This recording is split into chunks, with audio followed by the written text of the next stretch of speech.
नमस्कार विद्यार्थी मित्रांनो, आपण 12वी पास झाल्यानंतर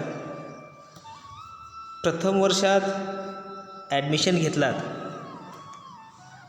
आणि ब्रिलियंट महाविद्यालयात तुम्ही BCom हा कोर्स निवडलात, त्याबद्दल तुम्हा सर्वांचं मनपूर्वक अभिनंदन. कारण या वाणिज्याच्या क्षेत्रात खूप मोठ्या प्रमाणात संधी तुम्हाला भविष्यामध्ये उपलब्ध होणार आहेत आणि चांगल्या पद्धतीनं तुम्ही अभ्यास जर करत असाल तर तुमचं भविष्य हे नक्कीच उज्ज्वल आहे. तर आपण तुमच्या भविष्याकडे वाटचाल करूया. आपला विषय आहे बिझनेस स्टॅटिस्टिक्स. यामध्ये आपण आज पहिला चॅप्टर सुरुवात करणार आहोत, इंट्रोडक्शन टू स्टॅटिस्टिक. हा थोडा गणितीय भाग आहे, परंतु पहिलं प्रकरण हे त्याची प्रस्तावना, त्याचं बॅकग्राऊंड जाणून घेण्यासाठी थेरी भाग आहे. तसं पाहता अतिशय खूप मोठा सिलेबस विद्यापीठानं ठेवलेला आहे, पण सिलेबस मोठा आहे म्हणून घाबरून जायचं कारण नाही. तुम्ही जर सांगितल्या पद्धतीनं दैनंदिन नोट्स जर काढलात आणि शिकवलेले फॉर्म्युले, स्टेप्स घरी प्रॅक्टिस केलात तर हा स्कोरिंगचा विषय आहे. आउट ऑफ मार्क पडतात तुम्हाला. 75 मार्काचा पेपर आहे. 75 पैकी 75 मार्क मिळवणं यामध्ये काहीच अवघड नाही. आणि आपल्या विषयाची परंपरा आहे की दरवर्षी किमान 2 ते 3 विद्यार्थी 75 पैकी 75 मार्क घेऊन टॉप येतात. आणि दुसरा असाही रेकॉर्ड आहे आपल्या विषयाचा की जे विद्यार्थी 1-2 पिरियड मिस करतात त्यांची लिंक तुटते आणि गणितीय भाग हा एकमेकावरती डिपेंड असल्यामुळे तुम्हाला त्याचा शेवट कळत नाही, किंवा अचानक जर 2 दिवसांना मध्येच तुम्ही दुसरा व्हिडिओ पाहून त्याची प्रॅक्टिस करण्याचा प्रयत्न केलात तर तुम्ही गोंधळून जाल, तुम्हाला ती लिंक कळणार नाही. त्यामुळं तुम्ही दररोजच अभ्यास कराल, दररोजच पाहाल. जर एखाद्या वेळेस मिस झाला तर परत दुसऱ्या दिवशी पाहाल, अशी अपेक्षा करतो आणि आपल्या विषयाला आपण सुरुवात करू. पहिला आहे इंट्रोडक्शन. यामध्ये the subject of statistic at seems it not a new discipline but it is old as human society itself. बघा, यांना असं म्हणायचं आहे लेखकाला की हा जो सांख्यिकीय भाग आहे, स्टॅटिस्टिक्सला मराठीमध्ये सांख्यिकीय म्हणतात, तो नवीन नाही. तर जशी मानवाची सोसायटीमध्ये निर्मिती झाली, मानवी वस्तीकरण निर्माण व्हायला लागलं, तेव्हापासूनच याचा हळूहळू प्रचार आणि प्रसार व्हायला लागला. आणि आपण पाहतोच आज वेगवेगळ्या चित्ररूपाने, आकृतीच्या रूपाने, गणितीय पद्धतीने आपणास स्टॅटचा भाग दिसत असतो. मग पूर्वी नकाशे तुम्ही पाहिलेले आहात, दिशा पाहिल्या आहात नकाशावरती. एखाद्या जुन्या आर्किटेक्टनं एखाद्या विषयाचं संशोधन करायचं असेल तर त्याच्याकडे विशिष्ट पायऱ्या उपलब्ध होत्या, विशिष्ट स्टेप वापरून तो त्याचा उपयोग करत असे. मग यामध्येच तशाच पद्धतीनं या स्टॅटचा उपयोग आपणास आजही दिसून येत असतो.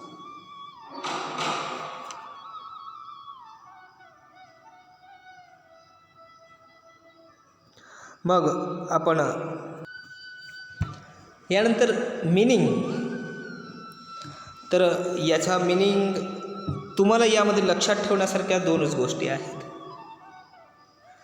The word statistics convey variety of meaning to people. याचा अर्थ की वेगवेगळ्या लोकांकडून वेगवेगळा अर्थ लावला जातो. स्टॅटिस्टिक शब्दाचा अर्थ वेगवेगळ्या पद्धतीनं वेगवेगळ्या भाषेमध्ये याचा अर्थ घेतला जातो. तर आपल्या सिलेबसमध्ये किंवा परीक्षेत जर MCQ विचारलं किंवा तुम्हाला थेरी पार्ट इंट्रोड्यूस करायचा असेल तर दोन गोष्टी लक्षात ठेवा. The word statistic derive from Latin word म्हणला की स्टेटस आणि फ्रेंच वर्ड म्हणला की स्टॅटिस्क्यू. फ्रेंच हा लांबलचक शब्द असतो, त्यामुळं स्टॅटिस्क्यू हा लक्ष ठेवायला तुम्हाला सोपं जाईल. आणि लॅटिन हा स्टेटस शब्द लक्षात ठेवणं अतिशय सोपं आहे आणि ते ठेवू शकता. मग तुम्ही आता यापुढे विसरायचं नाही की स्टॅटिस्टिक शब्द कुठून आला. तर लॅटिन वर्ड म्हणलं की स्टेटस आणि फ्रेंच वर्ड म्हणलं की स्टॅटिस्क्यू. याची डेफिनेशन आपण पाहू. मेरियन वेबस्टर यांनी असं सांगितलेलं आहे, a branch mathematics dealing with the collection, analyze, interpretation and presentation of masses of numerical data. ही एक गणितीय शाखा आहे आणि ते कशासोबत डील करतात. तर कलेक्शन, डाटा कलेक्शन, त्याचं वर्गीकरण, माहिती भरणे आणि प्रस्तुतीकरण करणे. मग या गोष्टी कशा असतील हो. उदाहरणार्थ तुम्हाला माहीत आहे दरवर्षी म्हणण्यापेक्षा दर 4-5 वर्षांनी कुठलं ना कुठलं मतदान येत असतं. तेव्हा तहसीलदाराकडं एखाद्या वार्डामध्ये एकूण लोकसंख्या किती आहे, पुरुष उमेदवार किती आहेत, स्त्री उमेदवार किती आहेत, त्यात वयोवृद्ध किती आहेत, नवीन किती आहेत, जुने किती आहेत, हा डाटा त्यांच्याकडे असतो आणि तो ते प्रेझेंट करत असतात. मग तो डाटा कुठून आला. तर लोकांनी केलेला सर्वे, आपण भरलेली माहिती, यामधून तो निर्माण होत असतो. आणखी उदाहरण घ्यायचं म्हणलं तर तुमच्या परीक्षेचं उदाहरण पहा की तुम्हाला 100 पैकी एका विषयात किती मार्क पडले, कोणत्या विषयात सर्वाधिक पडले, कोणत्या विषयात सर्वात कमी पडले, याचं तुम्हाला ॲनालाइज करता येतं. तो डेटा ॲनालाइज केलेला तुमच्या मार्कशीटवर असेल आणि याचं रूपांतर प्रेझेंटेशन म्हणजे तो मेमो आहे, तो सर्वच सांगत असतो, प्रेझेंट करत असतो की या विद्यार्थ्याचा वर्षभराचा परफॉर्मन्स कशा पद्धतीचा होता. मग यावरून तुम्हाला डायग्राम काढता येते, दाखवता येतं पर्सेंटेजमध्ये किती पर्सेंटेज पडले. बरोबर आहे. याच पद्धतीनं दुसरी व्याख्या पाहू आपण डॉक्टर बावले यांची की statistic is a science of counting. त्यांनी काय म्हणलेलं आहे, हे मोजणीचं शास्त्र आहे. स्टॅटिस्टिक मोजणीचं शास्त्र की आपल्याला स्टॅटिस्टिकमध्ये वेगवेगळ्या प्रकारचा डेटा दिलेला असतो आणि तो डेटा आपण काउंट करत असतो. मग हे काउंट करायची पद्धत, शास्त्र काय आहे, तर हे स्टॅटिस्टिक आहे असं डॉक्टर बावले म्हणतात. यानंतर बॉडिंग्टन यांची व्याख्या आहे, statistic is the science of probability and an estimate. काय आहे, statistic is the science of probability, संभाव्यतेचं शास्त्र, संभाव्यतेचं आणि अनुमानाचं, एस्टिमेट म्हणजे अनुमान, अनुमानाचं हे शास्त्र आहे असं बॉडिंग्टन यांनी आपणास सांगितलेलं आहे. तर मित्रांनो, यातल्या कुठल्याही 2 व्याख्या परफेक्ट पाठ करा. मग आता 2 व्याख्या कधी आठवतील? जेव्हा 3ही व्याख्या तुम्हाला पाठ असतील. कारण ऐन वेळेला 2 पैकी 2 आठवत नाहीत. जर थेरी भाग तुम्हाला लिहायचा असेल तर तुम्ही या व्याख्या अतिशय छोट्या छोट्या स्वरूपात आहेत त्या पाठ करून ठेवा. यानंतरचा पुढचा भाग आहे स्कोप ऑफ स्टॅटिस्टिक्स. पहिली आहे इकॉनॉमिक ॲक्टिव्हिटीज. इकॉनॉमिक ॲक्टिव्हिटीज म्हणजे आपल्याला दरडोई उत्पन्न काढावं लागतं, ग्रॉस प्रॉफिट काढावा लागतो, नॅशनल इन्कम काउंट करावं लागतं.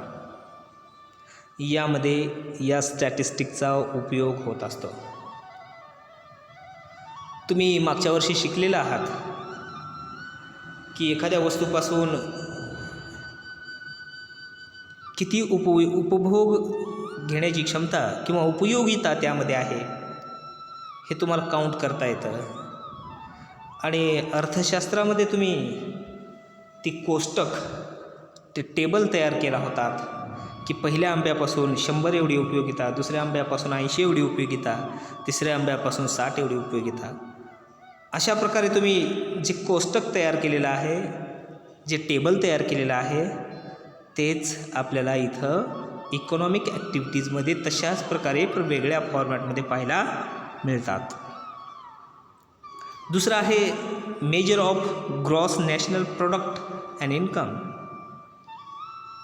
राष्ट्रीय उत्पन्न आणि राष्ट्रीय उत्पादन मोजण्यासाठी आपण इयत्ता 12वीमध्ये इकॉनॉमिकच्या व्याख्या पाहिलेल्या आहेत. ते कशा प्रकारे फॉर्म्युला वापरून ते काउंट केलं जातं. मग तोच डाटा कलेक्शन म्हणजेच हा स्टॅटिस्टिक्सचा स्कोप आहे. यानंतर स्टडी ऑफ फायनान्शियल सेक्टर. यामध्ये फायनान्सचा कुठलाही डेटा प्रेझेंट करण्यासाठी स्टॅटशिवाय शक्यच नाही. कारण वर्षभरात आलेली रक्कम, त्याचं कॅल्क्युलेशन, त्याची मांडणी, हे सर्व आपल्याला मॅथमॅटिक आणि स्टॅट्सचा उपयोग केल्याशिवाय जमणार नाही. हे एक स्कोप आहे त्यामध्ये. परत स्टडी ऑफ पॉप्युलेशन.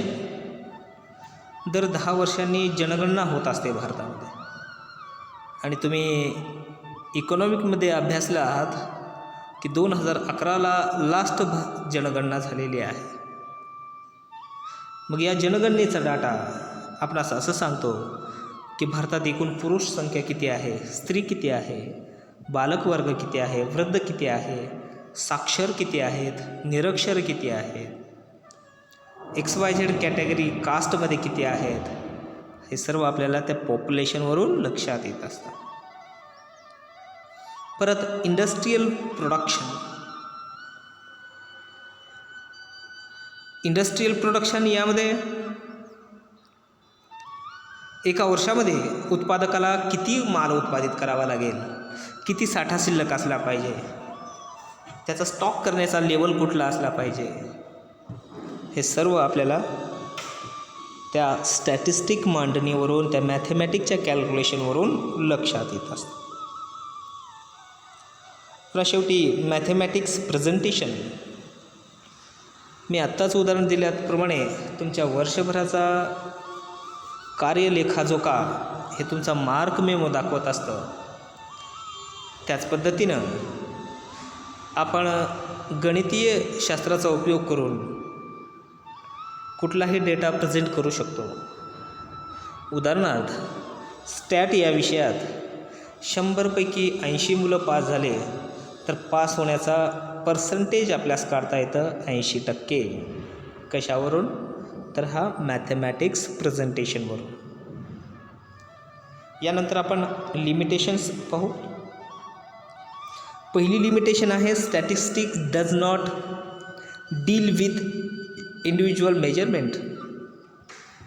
एका वैयक्तिक मेजरमेंटवरून स्टॅटिस्टिक्सचा डेटा प्रेझेंट करता येत नाही. उदाहरणार्थ एका मुलाला 100 मार्क पडले, याचा स्टॅटिस्टिक डेटा तयार करता येतो का? हो, नाही. पण 5 मुलांना वेगवेगळे मार्क पडले हे आपल्याला कोष्टक तयार करून ते टेबल तयार करून दाखवता येतं. बरोबर आहे.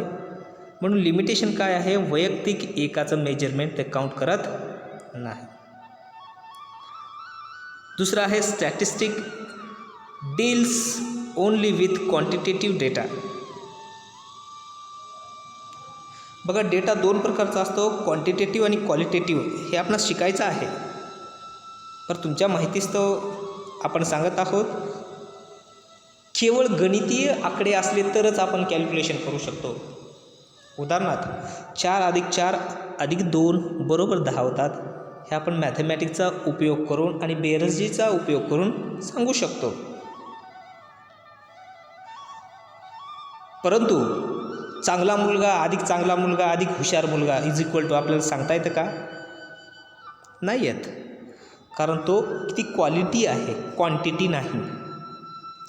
दूध 1 लिटर मोजमाप करता येतं, पर गोड दूध आहे किंवा पांढरं दूध आहे हे आपल्याला कॅल्क्युलेशनमध्ये सांगता येत नाही. म्हणून हा त्याचं लिमिटेशन आहे. परत statistics result are true only on average. उदाहरणार्थ 40 मुलं आणि 50 मुली आहेत, त्यापैकी 50% विद्यार्थी पास झाले असं म्हणल्यानंतर एकूण वर्गाची 50%ची कॅपॅसिटी आपणास काढता येते का? हो, अवश्य काढता येते. एकूण किती होतील? 45. कसं काय? 40%चे 50% 20 आणि 50चे 50% 25. 20 + 25 45. कशावरून काढलं आपण? तर ॲव्हरेज काउंट करून काढलेलं आहे. मग ते ॲव्हरेज काउंट करण्याची पद्धत म्हणजेच आपला स्टॅटिस्टिक्सचा रिझल्ट असतो. हा एक ड्रॉबॅक आहे. यानंतर statistic is only one of the method of studying to problem. ही एक पद्धत आहे की प्रॉब्लेम अभ्यासण्याची, सॉल्व करण्याची. ही एक पद्धत आहे असं आपण म्हणतोय, कारण आपल्याला शिकायचं आहे. जर आपण अनुमान काढत असो तर आपल्याला विविध टेस्ट वापराव्या लागतील. उदाहरणार्थ F टेस्ट, T टेस्ट आपल्याला शिकायचं आहे. मग या पद्धतीनं आपण वेगवेगळ्या माध्यम वापरत असल्यामुळं स्टॅटिस्टिकला लिमिटेशन येत असतं. फक्त प्रॉब्लेम असतील तर सॉल्व करण्याची पद्धत सांगू शकते, ती 100% इफेक्टिव्ह असेल असं म्हणता येत नाही. आणि सर्वात शेवटचं आहे limitation, statistic can be misused. बरोबर आहे. चुकीच्या पद्धतीनं जर दर्शवला डाटा तर चुकीचीच मेथड लागू होते किंवा त्याचा मिसयूज होऊ शकतो. उदाहरणार्थ मला असं म्हणायचं आहे की 100 पैकी 20 विद्यार्थी हुशार आहेत, मला असं म्हणायचं आहे. परंतु स्टॅटिस्टिकचा डेटा प्रेझेंटेशन करत असताना दुसरा व्यक्ती असं म्हणू शकतो की वर्गातील 80 विद्यार्थी हे ढ आहेत किंवा हुशार नाहीत. हा निगेटिव्ह आहे, मिसयूज आहे. आपल्याला सांगायचं काय होतं की 100 पैकी 20 विद्यार्थी हुशार आहेत. हे स्टॅटिस्टिक्सचं लिमिटेशन तुमच्या लक्षात आलेलं आहे. तर पहिला दिवस आहे, अतिशय रिलॅक्स पद्धतीने अभ्यास करा. एक सेपरेट जितकी जाड तुम्हाला वही करता येईल, 200-250 पेजेस 300 पेजेसची, तेवढी एक सुंदर वही तयार ठेवा. भेटूया आपण पुढच्या लेक्चरमध्ये. तोपर्यंत अभ्यास करा. धन्यवाद.